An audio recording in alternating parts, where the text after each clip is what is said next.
પ્રસ્તુત છે પ્રાસંગિક પ્રજાસત્તાક પર્વ. પઠન જાગૃતિ વકીલ, સંપાદન પરેશ મારુ.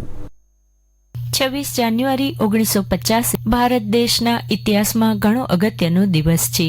આ દિવસે ભારત દેશનું બંધારણ અમલમાં આવ્યું હતું અને ભારત ખરા અર્થમાં સ્વતંત્ર રાષ્ટ્ર બન્યું. આ દિવસે ભારત સંપૂર્ણ લોકતંત્ર બન્યું.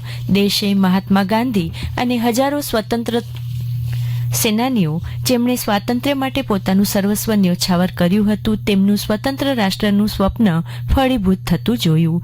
ત્યારથી 26 જાન્યુઆરી એ પ્રજાસત્તાક પર્વ તરીકે રાષ્ટ્રીય રજા ગણાય છે અને ગણતંત્ર દિવસ તરીકે ઉજવાય છે.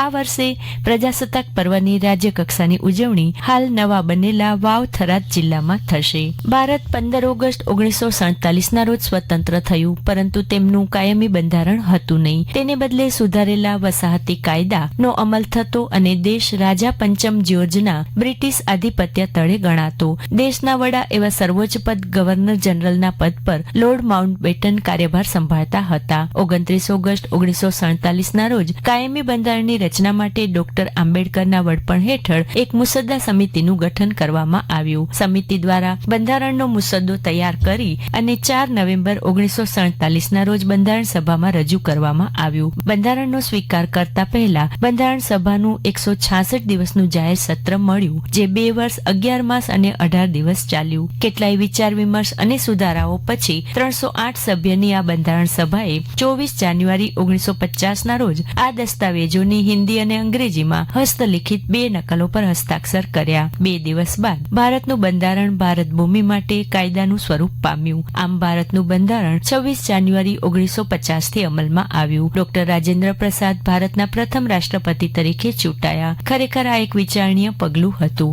26 જાન્યુઆરીના બંધારણ પર હસ્તાક્ષર કર્યા અને તે દિવસથી પ્રજાસત્તાક દિન તરીકે સમગ્ર ભારતમાં ઉજવાય છે. ભારતના બંધારણના અભ્યાસુ એવા ગ્રેનવિલ ઓસ્ટિનના મત અનુસાર ડોક્ટર આંબેડકર દ્વારા તૈયાર કરાયેલ ભારતના બંધારણનો મુસદ્દો પ્રથમ અને સર્વપ્રથમ સામાજિક દસ્તાવેજ છે. મોટાભાગની બંધારણની જોગવાઈઓ કાં તો સીધા સામાજિક ક્રાંતિના ઉદ્દેશને આગળ ધપાવવા માટે અથવા આ ક્રાંતિનો ઉદ્દેશ બર લાવવા માટે જરૂરી પરિસ્થિતિઓનું નિર્માણ કરવા માટે કરાયેલ છે. આ દિવસનું મહત્વ સિદ્ધ કરવાના ઉદ્દેશ્યથી દર વર્ષે નવી દિલ્હીમાં આજના દિવસે 26 જાન્યુઆરી પ્રજાસત્તાક પર્વ નિમિત્તે એક પરેડનું આયોજન કરવામાં આવે છે. આ વર્ષે આ પરેડમાં કચ્છના માંડવીના એનસીસી કેડેટ જાડેજા જીનલબા દિગ્વિજયસિંહની પસંદગી થતા કચ્છ માટે ગૌરવની લાગણી છે.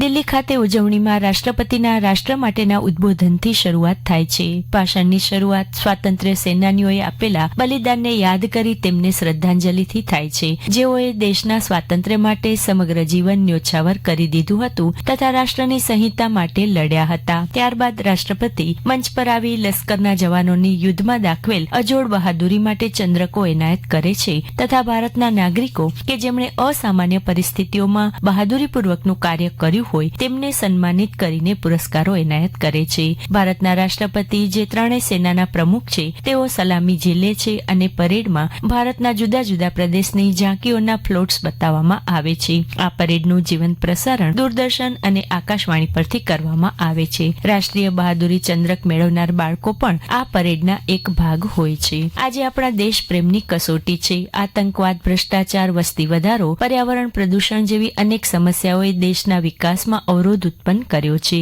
ગંભીર મનન અને ચિંતન કરી દેશ હિત માટે યોગ્ય દિશામાં નક્કર પગલાં ઉપાડવા ખૂબ જરૂરી છે. આજે ભારત દેશને જરૂર છે સશક્ત, મજબૂત અને દેશદાદ ધરાવતા યુવાનોની કે જે કોમવાદ, ભાષાવાદ ભૂલી એક બની દેશની અખંડિતતા અને એકતાને જાળવવા માટે દેશભક્તિના પગલે ચાલી અન્યને પ્રેરણા આપે. તો જરૂર નવ ભારતનું નિર્માણ થઈ શકે. જય ભારત. પ્રજાસત્તાક પર્વ એ વિશે હમણાં જ આપ પ્રાસંગિક સાંભળી રહ્યા હતા. પઠન જાગૃતિ વકીલ, સંપાદન પરેશ મારુ.